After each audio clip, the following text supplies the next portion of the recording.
ও নদীরে তুই ভাঙলি আমার ঘর, তোর কিনারে থাকতাম আমি, কইলি আমায় পর। দর্শক মণ্ডলী, আপনারা সবাই জানেন বাংলাদেশ হলো একটি নদীমাতৃক দেশ। এই দেশের মধ্যে বিভিন্ন অঞ্চলে বিভিন্ন ছোট বড় নদী রয়েছে। আজকের এই ভিডিওতে এই নদী সম্পর্কে পূর্ব দুধকুমার পাড়ে কষাকাটা অঞ্চলে অবস্থিত এই সংকোষ নদীর পূর্বের এবং বর্তমানের হালবেহাল সম্পর্কে আপনাদের মাঝে কিছু প্রয়োজনীয় তথ্য উপস্থাপন করব। যারা আমাকে বাড়িতে কিংবা বাইরে, দোকান কিংবা বাজারে এই ইন্টারনেটের যুগে মোবাইলের স্ক্রিনে দেখতেছেন, সকলকে জানাচ্ছি সাদর সম্ভাষণ। সংকোষ নদী, এই নদীটি কুড়িগ্রাম জেলার নাগেশ্বরী উপজেলার পূর্ব দুধকুমার পাড়ে কষাকাটা থানার পূর্ব দিকে অবস্থিত। গ্রামের এক পাশ দিয়ে এই নদীটি প্রবাহমান রয়েছে।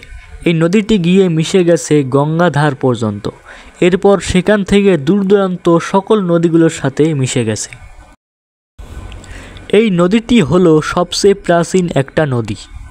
পূর্ব দুধকুমার পাড়ে অধিকাংশ এলাকার মানুষের কাছে এই সংকোষ নদীটি পরিচিত। প্রকৃতির অপরূপ সৃষ্টি হলো এই সংকোষ নদী। নদীর পানির ঢেউ, কচুরিপানার সমাহার এবং হাঁসেদের দল বেঁধে পানিতে চলার দৃশ্যটা যেন মন ছুঁয়ে নেয়। এছাড়াও নদীর পাশে রয়েছে সবুজ গাছপালা, ফসলের মাঠ। বিশেষ করে সবচেয়ে বেশি ভালো লাগে নদীর পাড়ের ঠান্ডা বাতাস। এই বাতাসে যেন শরীরের সকল ক্লান্তি চলে যায়। এই নদীতে প্রতিদিন ছোটরা থেকে শুরু করে গ্রামের যুবক এবং বৃদ্ধরা স্নান করতে আসেন। এছাড়াও গ্রামের মহিলারা বাসনকোসন এবং কাপড়চোপড় ধৌত করার জন্য নদীতে আসেন। অন্যদিকে এই সংকোষ নদী গ্রামের অনেক মানুষের জীবিকার উৎস। গ্রামের জেলেরা এই নদী থেকে মাছ ধরে তাদের জীবিকা নির্বাহ করেন। তবে নদী থেকে মানুষ সাহায্য পেলেও নদী কিন্তু এর বিনিময়ে মানুষের ঘরবাড়ি এবং জমিগুলোকে কেড়ে নিচ্ছে।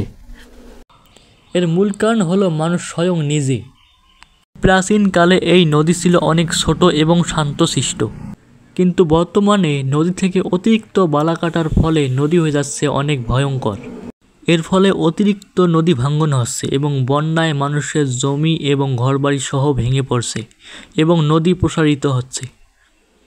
তাই এই নদী ভাঙ্গন থেকে বাঁচতে হলে আমাদেরকে বালু কাটা থেকে বিরত থাকতে হবে। দর্শক মণ্ডলী, আজকের ভিডিও এ পর্যন্তই।